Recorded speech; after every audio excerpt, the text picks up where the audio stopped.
Hi friends, welcome to movie lover channel. இப்போ நம்ம சேனலில் டீன்ஸ் மூவியோட ரிவ்யூ பார்க்க போகிறோம்.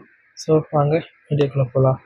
இப்போ நம்ம என்ன பார்க்க போகிறோம்னா, ஒரு காலேஜில் ஒரு 12 பேர் சின்ன சின்ன பசங்களாம் இருப்பாங்க. இந்த பசங்க ஒரே ஸ்கூலில் படித்து ஒரே காலனியில் இருந்து விளாண்டுட்டு வருவாங்க. அந்த சின்ன பசங்களை அவங்க வீட்டில் இருக்கிற எல்லா ஃப்ரெண்ட்ஸும் படிங்க படிங்கன்னு டார்ச்சர் பண்ணி அவங்கள சின்ன பிள்ளையாட்டம் நடத்திருப்பாங்க. ஸோ அந்த சின்ன பிள்ளைங்கள்லாம் விளாடுற சாக்கில் எல்லோரும் ஒன்றா சேர்ந்து ஒரு பிளான் போடுவாங்க. அது என்ன பிளான்னா, நம்ம ஒன்றும் சின்ன பசங்க கிடையாது, நம்மளும் பெரிய பசங்க தான்னு காட்டணும் எல்லாத்துக்கும். ஸோ நம்ம ஏதாட்டி பிளான் பண்ணி பெரிய பசங்க காட்டணும்னு சொல்லுவாங்க. ஸோ அதில் ஒருத்தி அவங்க ஒரு ஊரில் அவங்க பாட்டி இருப்பாங்க. அந்த பாட்டி ஊரில் மாந்திரீகம் நடத்துகிற நிறைய இதெல்லாம் இருக்கும். அங்கே ஒரு கிணறு இருக்குது. அந்த கிணறுல பேய் இருக்குன்னு வாரம் வாரம் பூஜை நடத்தி அந்த கிணத்துக்குள்ளே படையல் வைப்பாங்க. ஸோ அந்த படையலில் கயிற்று கட்டி இழுப்பாங்க. அந்த கயிற்றுல டக்குன்னு இழுத்துச்சுன்னா அதில் பேய் இருக்குன்னு நம்ம ஃபீல் பண்ணுவோம். ஸோ நம்ம எல்லோரும் என் பாட்டி ஊருக்கு போகலாம் அப்படின்னு சொல்லி பாட்டிகிட்ட விஷயத்தெல்லாம் சொல்லி ஸ்கூலுக்கு மறுநாள் போகிறாங்க. மறுநாள் பிளான் பண்ணபடி எல்லோரும் ஒன்றா போகிறாங்க. ஸ்கூலுக்கு போய் அட்டெண்டன்ஸ்லாம் போட்டு அந்த மிஸ்ஸு அவங்க லவர்கிட்ட கடலை போட்டுட்ருப்பாங்க.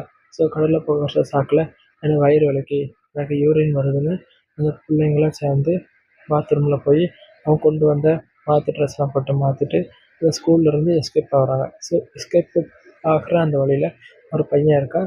அந்த பையன் யாருன்னு பார்த்தீங்கன்னா, அவன் கிளாஸுக்கு வர பையன் தான். ஸோ ஃபீஸ் கட்ட முடியாமல் வாசல்லே நிற்பான். ஸோ அவனையும் அந்த கூட்டணியில் சேர்த்துட்டு எல்லோரும் போகிறாங்க. அந்த ஊருக்கு போன உடனே நிறைய தடங்கள்லாம் வருது. ஸோ அந்த தடங்கள்லாம் ஒன்றும் கண்டுக்காமல் அப்படி போகிறாங்க. ஸோ போகிற வழியில் காட்டுக்குள்ளே போகிறாங்க. காட்டில் 2, 3 நாய் துரத்துது. அந்த நாய்கிட்டேருந்து தப்பிக்கலான்னு எல்லோரும் ஓடுறாங்க. ஸோ போகிற ரோட்டில் ஒரு பெரிய கேட் இருக்குது. அந்த பெரிய கேட்டை ஏறுறாங்க. ஏறி கீழே விழுறாங்க. அதில் ஒரு பையனுக்கு அடிபட்டுருது. ஸோ அந்த கேட்லேருந்து தப்பிச்சு மறுபக்கம் குதித்து அந்த கேட்லேருந்து போகிறாங்க. ஸோ நாய்கிட்டேருந்து தப்பிக்கலான்னு பேய்கிட்ட போய் மாட்டிக்கிறாங்க. ஸோ அந்த இடத்துல உண்மையிலே பேய் இருக்கா இல்லையா, அந்த இடத்துலேருந்து இந்த 12 பேரும் தப்பிச்சாங்களா இல்லையா? ஸோ இதுதான் நம்ம மூவியோட ஷார்ட் டைம் ரிவ்யூ. நான் ஃபுல்லாக சொல்லி கதையை வெளிப்படுத்த விரும்பல. நீங்களும் தேட்டரில் போய் பாருங்கள். தேட்டரில் போய் ஒன் டைம் பார்க்க ஒருத்தான மூவி. ஸோ என்னோடய ரிவ்யூ என்னென்னு பார்த்தீங்கன்னா 10க்கு 6.5.